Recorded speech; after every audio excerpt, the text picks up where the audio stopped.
the accused's rights to a fair trial and even jeopardizing the final verdict. The success of our legal system is predicated on the principle that the accused is innocent until proven guilty. Despite passions, opinions, and desire for every detail to be known, the rule of law must apply. Justice must be done.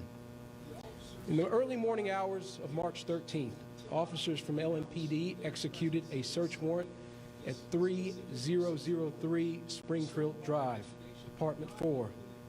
This was Miss Breonna Taylor's residence. The officers were advised by superiors to knock and announce their presence in serving this specific search warrant. The scope of our investigation did not include the obtainment of that warrant by LMPD's Criminal Interdiction Division. Federal law enforcement partners are conducting that investigation. Sergeant Mattingly and Detectives Cosgrove and Hankison had no known involvement in the preceding investigation or obtainment of the search warrant. They were called into duty as extra personnel to effectuate the service of the search warrant. They only had information conveyed to them during their prior briefing. Evidence shows that officers both knocked and announced their presence at the apartment. The officers' statements about their announcement are corroborated by an independent witness who was near in proximity to apartment 4. In other words, the warrant was not served as a no-knock warrant. When officers were unable to get anyone to answer or open the door to apartment 4, the decision was made to breach the door. After breaching the door, Sergeant Mattingly was the first and only officer to enter the residence. Sergeant Mattingly identified two individuals standing beside one another at the end of the hall, a male and a female. In his statement, he says that the male was holding a gun, arms extended, in a shooting stance. Sergeant Mattingly saw the man's gun fire, heard a boom, and immediately knew he was shot as a result of feeling heat in his upper thigh. Kenneth Walker fired the shot that hit Sergeant Mattingly, and there is no evidence to support that Sergeant Mattingly was hit by friendly fire from other officers. Mr. Walker admitted that he fired one shot and was the first to shoot. In addition to all the testimony, the ballistics report shows that the round that struck Sergeant Mattingly was fired from a 9mm handgun. The LMPD officers fired 40 caliber handguns. Sergeant Mattingly returned fire down the hallway. Mattingly fired 6 shots.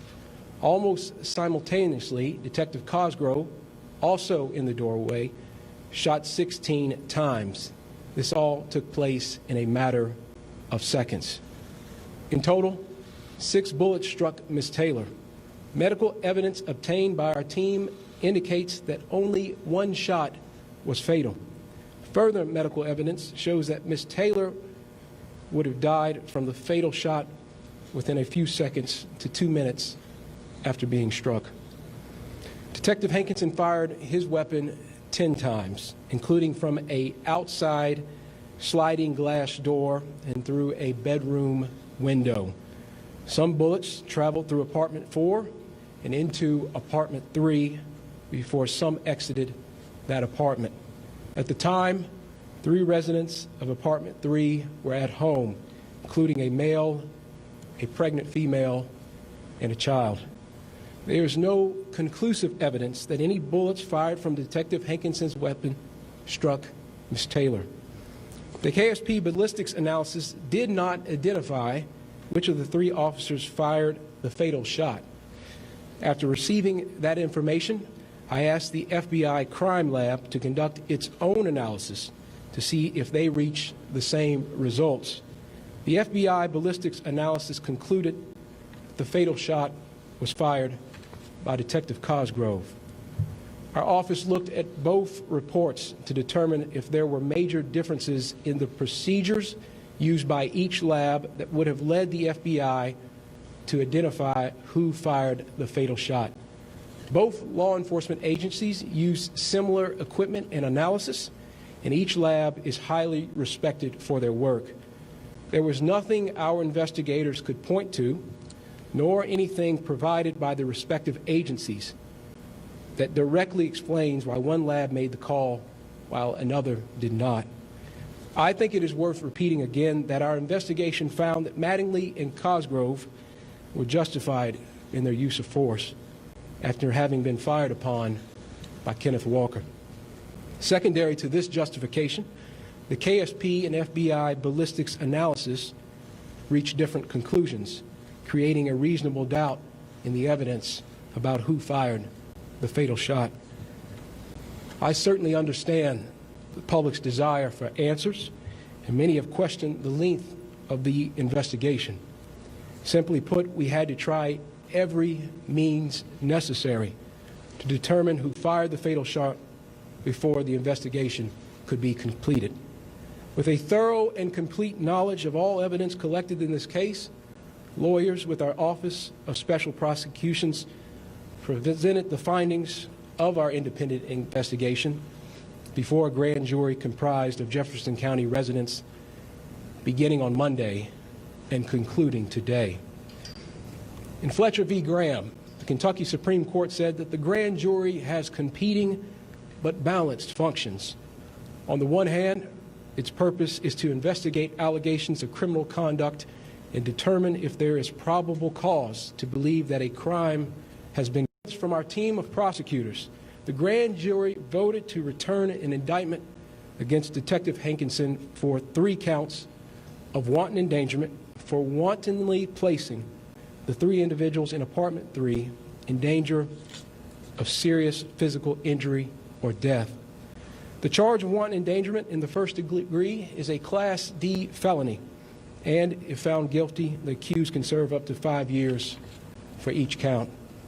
Kentucky law states that a person is guilty of wanton endangerment in the first degree when, under circumstances manifesting extreme indifference to the value of human life, he wantonly engages in conduct which creates a substantial danger of death or serious physical injury to another person.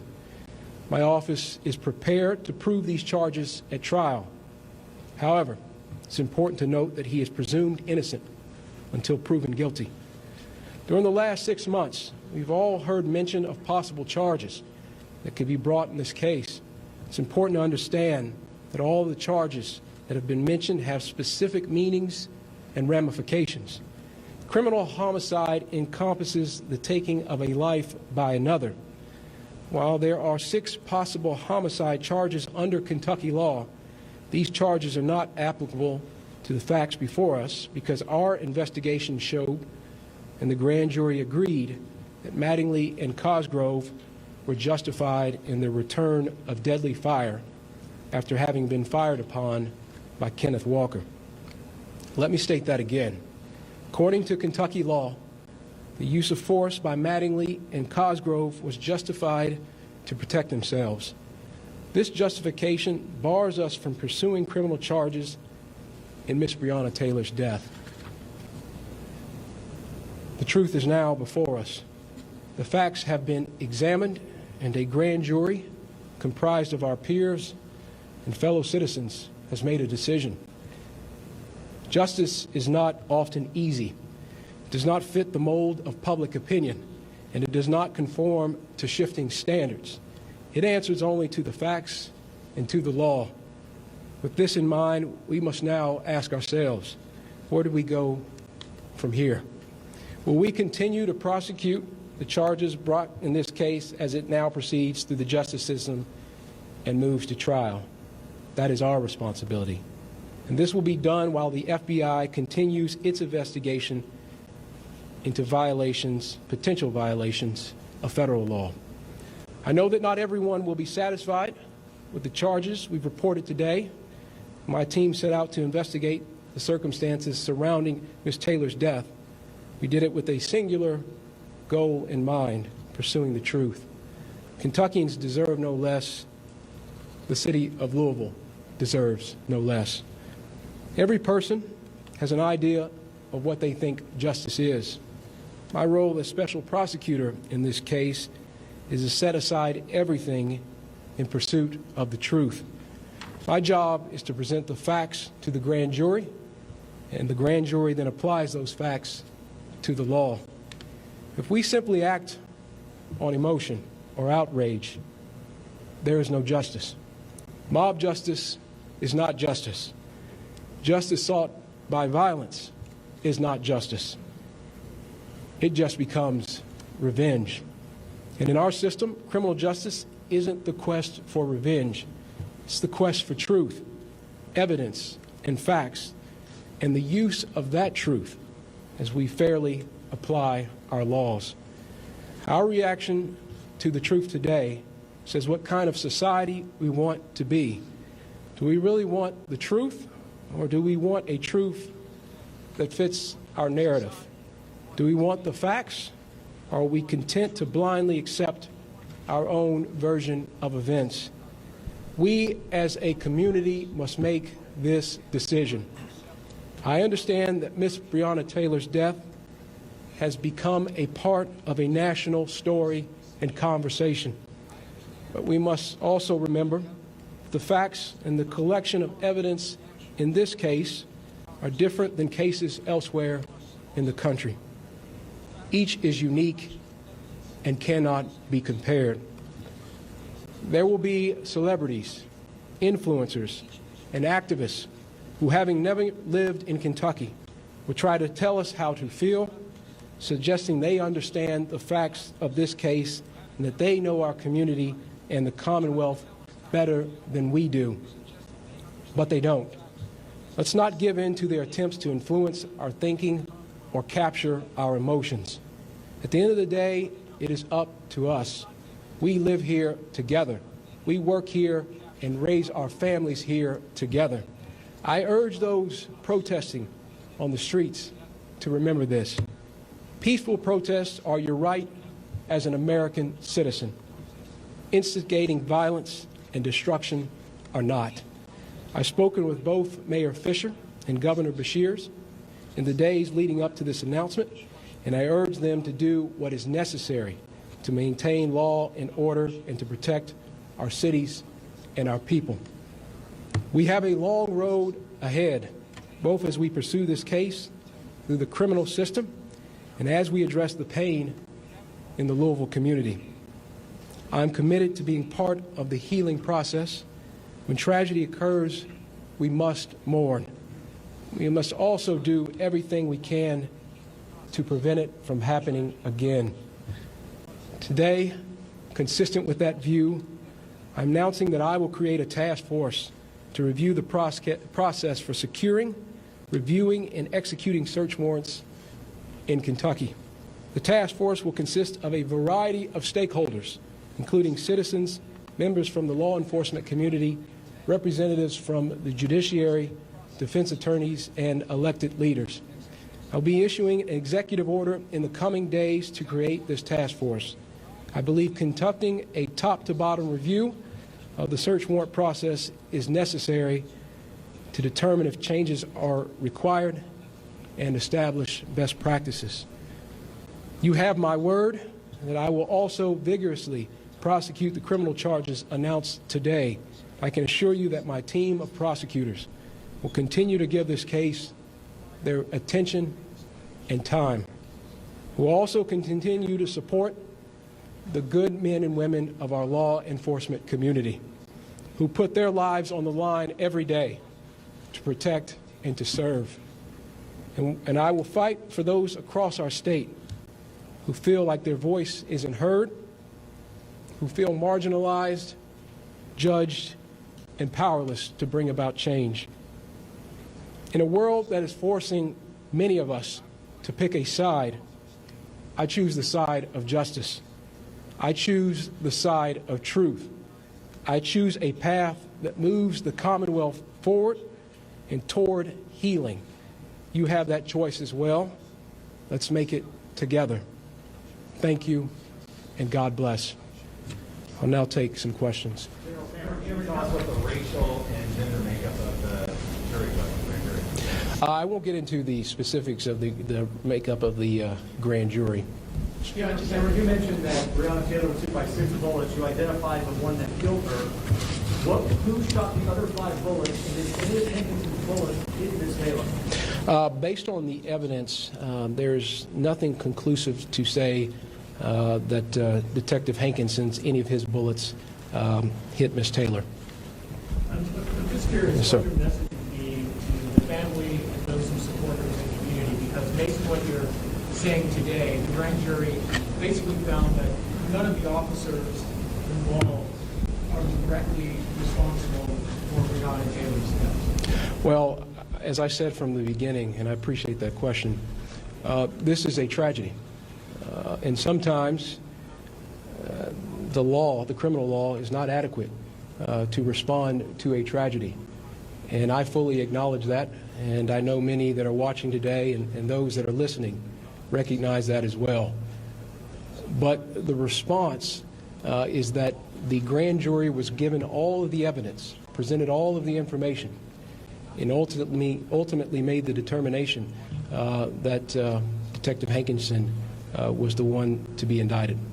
To be clear, did your special prosecutors make a recommendation to the grand jury? Grand jury proceedings are secret, and so I'm not going to get into the specifics of details about that proceeding. What I will say is that we presented all of the information, and they ultimately made a determination about whether to charge. In this instance, they decided to indict Detective Hankison. One question. Do you think state law needs to be changed? I'm sorry, say that again? When it comes to officers firing back in self-defense, do you think the current state law needs to be changed in cases like this? Well, what my role as the special prosecutor in this case was to provide the information and facts to the grand jury. Detective Cosgrove and Sergeant Mattingly were justified in returning fire because they were fired upon. I'll leave it to others to make determinations. We have vigorous self-defense laws in this state, and that is something that existed prior to this case. I'll let others make judgments about that. Yes, sir. One big question surrounding this case is whether or not the officers knocked and announced their presence. Talk about the evidence that you came to that they did announce their presence. Yes, the statements that were made by officers there the night or the morning of March 13th show that they did knock and announce. The important point here is that information was corroborated by another witness who was in close proximity to apartment 4, who corroborated that information and said that there was a knocking and announcing by the officers. Was the witness a civilian or a law enforcement? The witness was a civilian.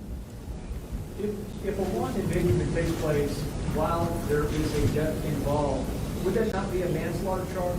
If there was a death that occurred during a wanted endangerment? Well, Chris, to your question, I think it, again, is important to step back and recognize that what we did was uncover all the information and facts related to the morning of March 13th, and then provided that information to the grand jury. The grand jury had every piece of detail needed to make their assessment and their judgments, and ultimately their conclusion was that the decision needed to be made to indict Mr. Hankison. Mr. Cameron? All right. So, people, here's what's going on in case you're tuning in late and everything, right? The 3 cops who were there were a bunch of cops there on the night of the raid. All right? And Breonna Taylor was watching a movie or sleep already with her boyfriend, Kenneth Walker. Kenneth Walker is the guy you see in the red shirt with Breonna Taylor. And he had a legal licensed gun on him. They were at Breonna Taylor's apartment. What was going on, there was a warrant to go into that apartment as well as other locations in the city of Louisville because they had evidence that a guy whose picture you're going to see showing up on the slides, his name is Jamarcus right there. He was also somebody who was involved romantically with Breonna Taylor. And these are the 3 cops that were indicted. Well, one of them was indicted. So let's go back to this Jamarcus guy, right? Jamarcus, I think his last name is Davis, right? So he was somebody that Breonna Taylor was dealing with, Jamarcus Glover. Jamarcus Glover was somebody that Breonna Taylor was dealing with, right? And she was also seeing Kenneth Walker, but not at the same time. It seems that when she was dealing with Kenneth Walker is the times that Jamarcus Glover was mostly in and out of jail. Why was Jamarcus Glover in and out of jail? He was basically selling drugs. He was a drug dealer. All right? And he was in and out of trouble with the police, etc., etc. So, remember that name, Jamarcus Glover. Before all this, some time ago, there was a time when Breonna Taylor rented a car under her name. And apparently she gave the keys to Jamarcus Glover. Jamarcus Glover turns around and gives the keys of the car to his boy. That dude who's got the car now, rented under Breonna Taylor's name, ends up dead in that car, shot to death. So in the course of the investigation for that death, it turns out that this car was rented out by Breonna Taylor. They investigate and they realize that Jamarcus Glover and Breonna Taylor know each other. They have a relationship. Breonna Taylor doesn't know nothing about how this guy got in the car that she rented and how he's dead. So that's a separate thing. But this Jamarcus Glover guy was under surveillance by police. Police start putting cameras on him, surveillance on him, and they realize that he's a drug dealer. And as they realize that, they follow him here, they follow him there. They find out a few trap houses where they sell their drugs out of. And as they're following him and doing surveillance on him, they also realize that he spends a lot of time at the apartment where all this happened, Breonna Taylor's apartment. And they have photographic evidence of him coming out of her place with her, without her, getting in her car, in and out. And they also apparently have evidence that he comes out once out of her apartment with something in his hand that appears to be drugs, and he goes to that house which they've been surveying with a lot of people coming in and out of that house somewhere else in Louisville where they suspect to be where the drugs are sold. And in a New York Times investigation, there are also recordings of Jamarcus Glover calling Breonna Taylor from jail, and those are recorded conversations between an inmate and whoever. And on 2 occasions, he's actually asking her about the money. So apparently there was one occasion when there was $8,000 she had for him. Another occasion when she had about $6,000 for him. Yeah. Now, in the time that she was not dealing with what's her name? In the time that she's not dealing with Jamarcus Glover, she's seeing Kenneth Walker, who's somebody that they met. They met on Twitter, flirting with each other, then going to everything happens in the DM. So the DM, and they ended up meeting, and they ended up liking each other, and they ended up dating each other. On the night that she died, Jamarcus Glover is already in jail. Yeah, for other things. They got a warrant. To be honest, I don't know if he's in jail, but I think he was in jail. So these 3 officers are part of a big group that got a warrant, not a warrant. They got a bunch of warrants to go and raid a bunch of places in Louisville and try to just nail this thing and get all the evidence. One of the places they were going to was Breonna Taylor's apartment. Now, Kenneth Walker knew that Breonna Taylor was involved with Jamarcus Glover, and he knew, what he'd done. He knew that he's in jail right now. He's not in jail right now, so etc., etc. So that night, according to Kenneth Walker, they went on a date.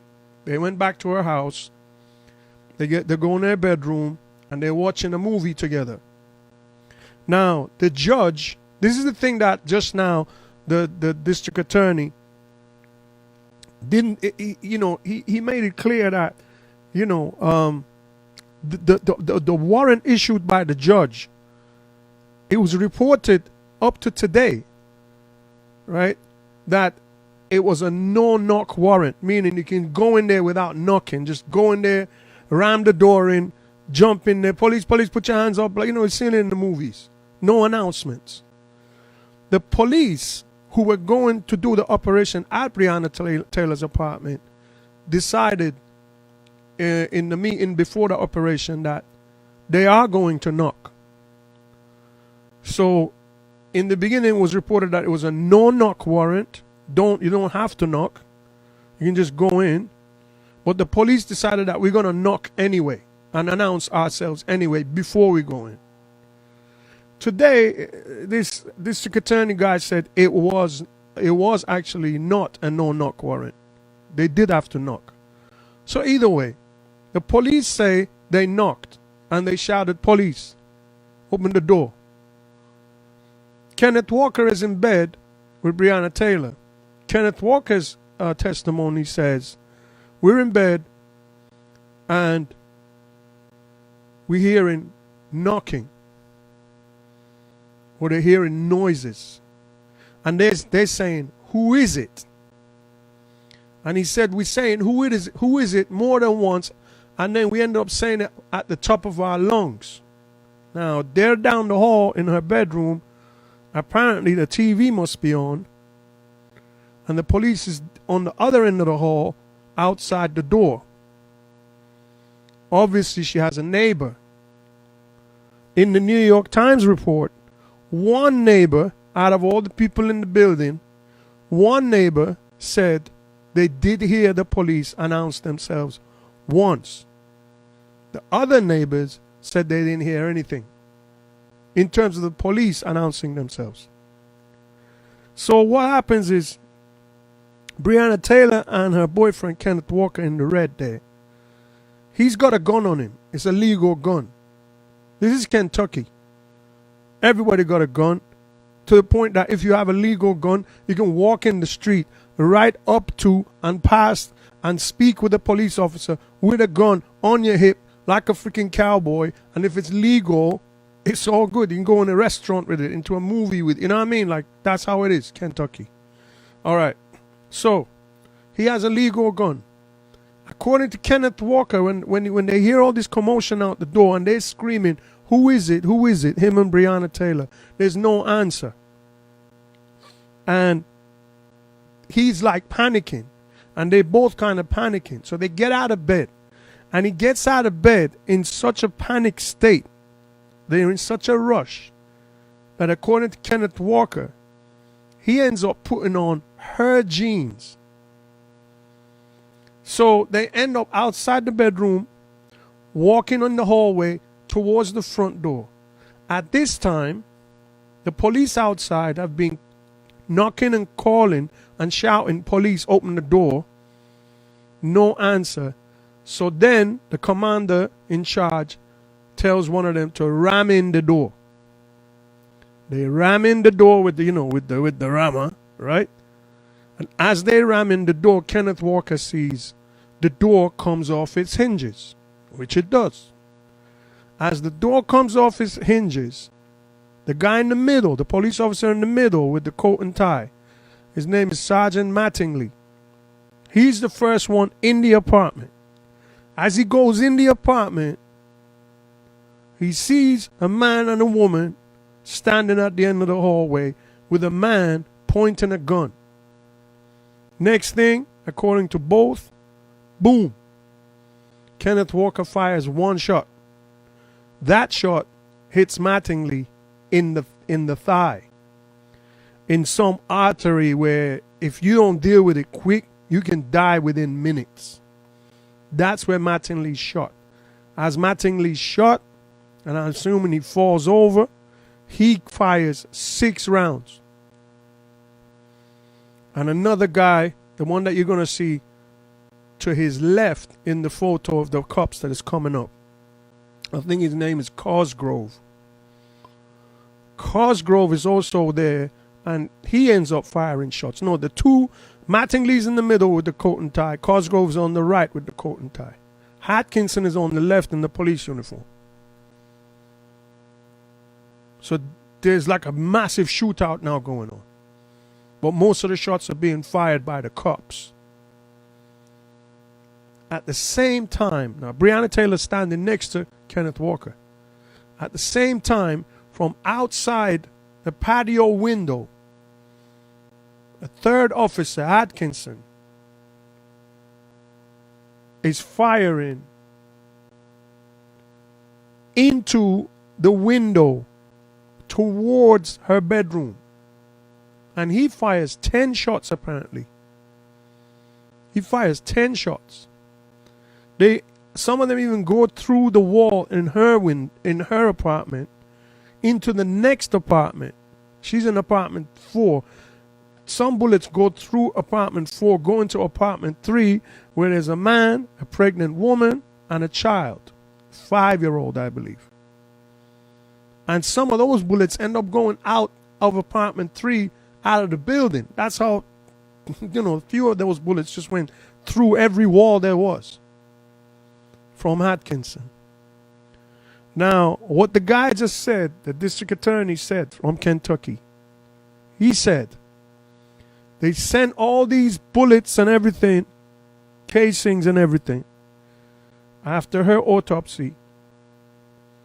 6 shots hit Breonna Taylor. 6.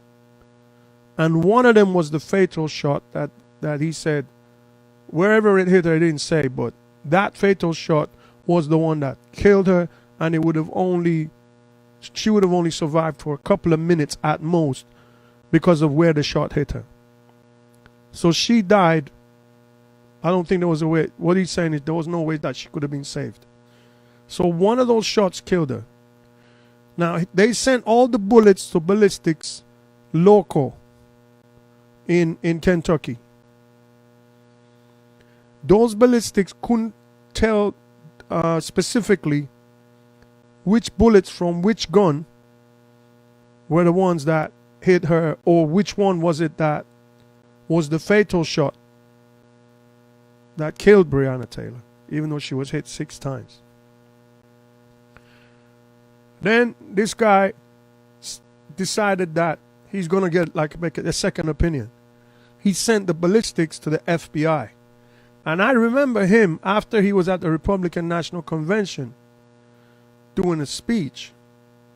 He came on Fox the next day. He didn't come on CNN, he came on Fox. Fox were interviewing him about his speech, but at the end they asked him about what's going on with this Breonna Taylor thing. She died in March. We're coming up to the end of August. Why is this thing taking so long? He said, we've sent the evidence, the ballistics, to the FBI for them to give their opinion.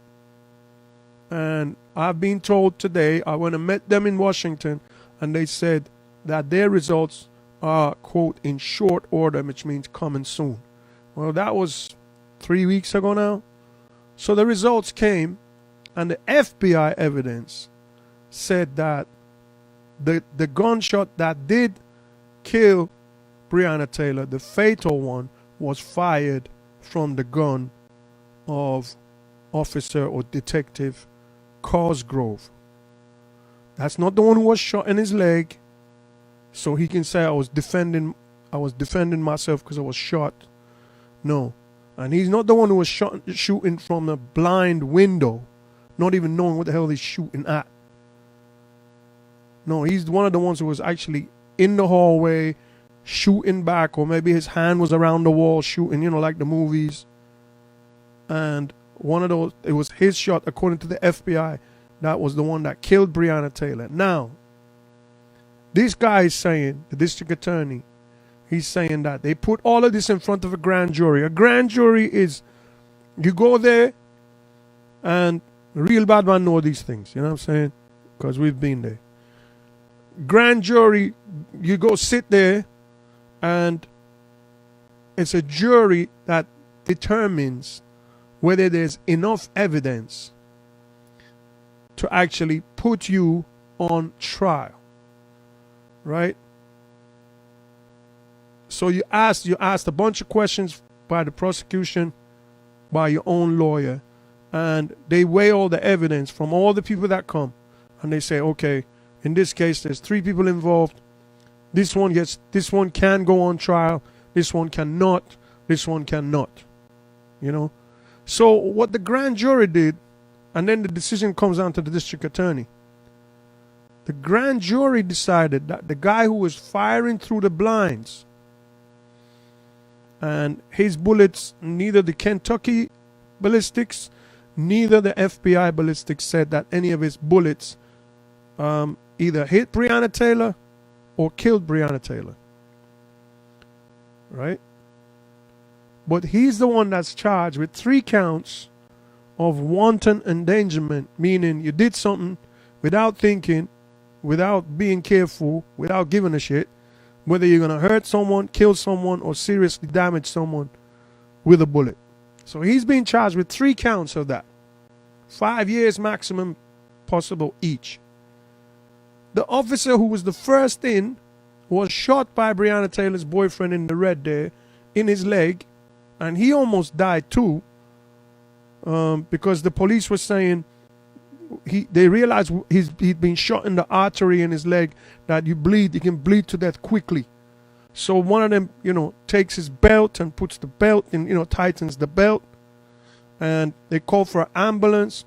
And when the ambulance came, the ambulance went to the wrong side of the building.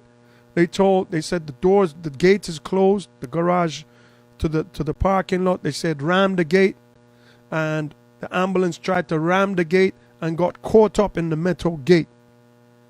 So these guys trying to save the officer's life ended up taking him down, putting him on the trunk of the police car and driving it to the ambulance. So he ends up living. Kenneth Walker's taken outside. There's footage of him being arrested. Somebody has it on camera. Hands up in the air. His back to the police. The police telling him to walk backwards. They got a dog barking on him and all that. So that's Kenneth Walker. And they actually charged him, but then they dropped the charges. All right? So what the jury did today, the grand jury decision is to charge that guy with 3 counts of wanton endangerment. And the FBI, not the Kentucky ballistics, the FBI ballistics said bullet from Cosgrove's gun is the fatal one, the one that was the one that killed Breonna Taylor. But there's no charges brought against Mattingly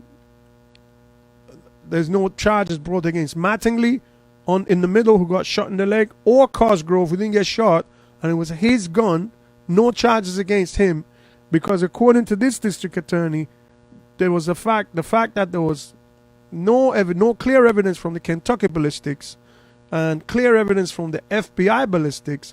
That's reasonable doubt, meaning the defense lawyer for these guys are going to say, well, you got one saying no, you can't prove it was my client's gun. The other one saying that it was my client's gun. Reasonable doubt, not guilty. So they're not even going to go there. Now, remember, what was it, 10 days ago, 2 weeks ago? You see the picture. The infamous Benjamin Crump, the lawyer who represents Ahmaud Arbery. Then he represents George Floyd. After he represents George Floyd, we heard he's representing now the family of Breonna Taylor. Right? And he's representing the family of Jacob Blake, the guy who got shot 7 times in his back in Kenosha. And now he's representing the family of a man who got shot 15 times in Los Angeles. I'm going to upload that story because the news ain't talking about that one. You know what I mean? So this decision was coming down about 2 weeks ago. You see Benjamin Crump, her mother, and her half-sister there. They made a settlement with the city of Louisville, which includes the police department area. They made a settlement before any announcement has been made about the charges. They made a settlement for $12 million. Settlement. So that means they're not even going to go to trial for a civil suit after whatever happens criminal. No. They made a settlement. And the amount is disclosed. I don't think anything else is disclosed. So the family, through Benjamin Crump, who's always on MSNBC, who's always on CNN, and if he's representing someone, you hear about that victim. If he's not representing someone, and when I say someone, I mean somebody who's black who's killed by police. If he's not representing that someone who's black killed by police, you don't hear that name on national media. You don't hear their name on CNN. You don't hear their name on MSNBC, Fox, ABC, NBC, CBS. None. Because Stephen Taylor was killed a month after Breonna Taylor in a Walmart on camera, 3-4 different cameras, body cams, customer cams in a Walmart, shot at close range after being tased twice. You know, nothing. You don't hear his name. Sean Reed was killed while he was on his Facebook Live running away from the police, but he was shot in the back apparently. You don't hear his name. They're not being represented by Benjamin Crump. The guy who was having mental issues and was found naked in the streets of Rochester only a week after Breonna Taylor. He didn't resist arrest. Put the handcuffs on him. 12 minutes later, he's being put in an ambulance unconscious. A week later, he's dead. At the end of March, the last day of March, for the whole month of April, May, June, July, August, September, nothing. Finally, the family gets the body camera and the world gets to see it. Then the entire police, the chief of police and all of his deputies resign. And then the mayor comes and says, I saw the video on August 4th. They told me his death was natural causes. Yeah, okay, if you saw it on August 4th, why didn't you say something on August 5th? Why we had to wait for the family to get the thing? Benjamin Crump doesn't represent Daniel Prude. That's Daniel Prude. But Benjamin Crump's going to represent this guy in L.A. who was shot on August 30th, and you're going to start hearing his name. Believe me. Well, right now it's about this. But Benjamin Crump and the city of Louisville, and I'm sure the prosecution and the police came and said, yo, we're going to have a settlement before you make the announcement of the indictment, which basically says, even though the FBI said this guy's gun fired the bullet that killed her, this guy won't even be charged with involuntary manslaughter. Nothing. Only the idiot who stood outside the patio door and fired with the blinds drawn, not even knowing what the fuck he's firing at, he's the one who's going to get indicted for putting people in danger, and maximum he's going to do 15 years. Maximum. And there's a woman dead, bro. But the truth actually also is that Breonna Taylor made some terrible, bad decisions and choices in life by sticking with this Jamarcus Glover dude. You know? And I don't know, I haven't read all the articles, but you're seeing how much Oprah Winfrey magazine, how many billboards they took out all over Louisville, promoting their magazine issue where they have her on the cover. Vanity Fair. You know what I'm saying? Like when President Obama, Mrs. Obama, Oprah Winfrey, Beyonce finally said something after George Floyd. George Floyd was killed on a Monday night, right? Tuesday, people were in the streets. Wednesday, people were in the streets burning the police station. Thursday and Friday, people were in the streets everywhere. Friday was, you know, the burning or the attack on the CNN building in Atlanta and everywhere else that weekend. It was until Friday when President Obama, Oprah Winfrey, Beyonce, and Oprah and Mrs. Obama, they didn't say a word about George Floyd for 1, 2, 3, 4 days. What's up? We're waiting for waiting for a check to clear or something. The bomber clap. And when you started hearing George Floyd, after George Floyd, like within a day or two, Benjamin Crump starts representing the family of Breonna Taylor. Until that day, people don't only in the streets about Breonna Taylor in Kentucky, in Louisville, not even the rest of Kentucky. And you see what happened now. Yeah? Blake gets shot 7 times in the back. No one goes in the streets of any other place than the city he was shot in. Daniel Prude, that shit happened a week after Breonna Taylor. The video comes out in September, and other than Rochester, New York, and some people in Times Square, there was no one anywhere else. Nobody in the streets anywhere else. Why? Because everybody's watching the NBA Finals, I guess. I don't fucking know. But the media is not really advertising it. And these guys, they made a settlement for $12 million. The mother is saying she's still not happy. She wants justice served. But they made a settlement. All right? There has been an indictment. And they knew this was coming. That's why from 2 days ago, the police chief of Louisville and the city of Louisville have basically blocked off downtown. You saw it on the news. I don't know if you saw it. But people were downtown Louisville yesterday, boarding up all these storefronts, all these fancy boutiques and department stores like there's a hurricane coming. Boarding it up like there was a hurricane coming.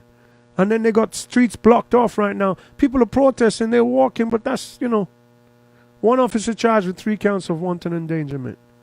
Well, Breonna Taylor, the guy in the uniform right there. Breonna Taylor's decisions after this guy was in and out of jail, she should have just cut him off, and that was the end of it.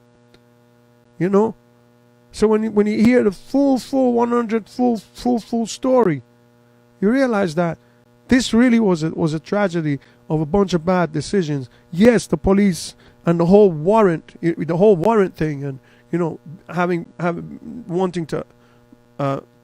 to announce yourself, etc., all of that. We get it, But it turns out that the original warrant was not a no knock. It was a knock. Even the original story was a no knock. The police said it was a no knock warrant. But then they decided to knock anyway. Now this guy's saying it was not a no knock. It was a knock. And there's one witness that they heard that he says he heard the police announce themselves. That's all you need if you're going to defend these cops. See? Because if they had not announced themselves, it's a whole different story then. A whole different story. But then my thing is, if what the prosecutor is saying about what they're going to do now is, all they could do and they couldn't go any further in terms of charging any of the other cops, then why make a $12 million settlement? Why make a $12 million settlement? I don't get that part. I do not get that part. But anyway, rest in peace. The family made a settlement last week. Justice, is it going to be served? I don't know. But if there's any lesson to be learned, is, you have any young women in your family, and they're dealing with somebody who's got a history of being in and out of jail. Somebody who's got a point where he's going to take the car keys of the car she rented in her name and go give it to his boy who ends up dead. I mean, after that, she should have been like, I don't want to have nothing to do with you. But he's spending the night over there.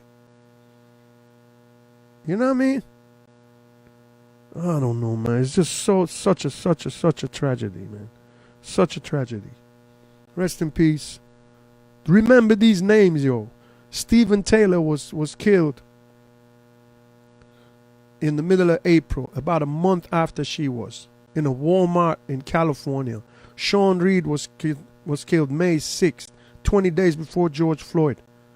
And 1 week after Breonna Taylor, Daniel Prude did not resist arrest. He was a mentally challenged person. in the middle of the streets of Rochester, New York, near Buffalo. You know how cold it is? In the middle of March over there, middle of winter. That night it was 21 degrees, 20 degrees. He's butt naked. Doesn't put up resistance. Put the handcuffs on him. 12 minutes later, he's unconscious because they put something over his head and they squashed his head into the concrete and he started puking up water. Lost consciousness, never came out of it, ends up dead in the hospital a week later. And that was a big ass cover up. So there's so many of these cases coming up. I don't know. They can't just keep wishy-washing them like this. This one here, he's saying there was reasonable doubt. And they're not going to bring reasonable doubt to trial as prosecution because they have to prove. They have to prove beyond reasonable doubt that whoever they're prosecuting is guilty. And as long as there's one ballistic saying we can't figure out who fired the fatal shot, and then FBI comes and says no, it was Cosgrove's gun.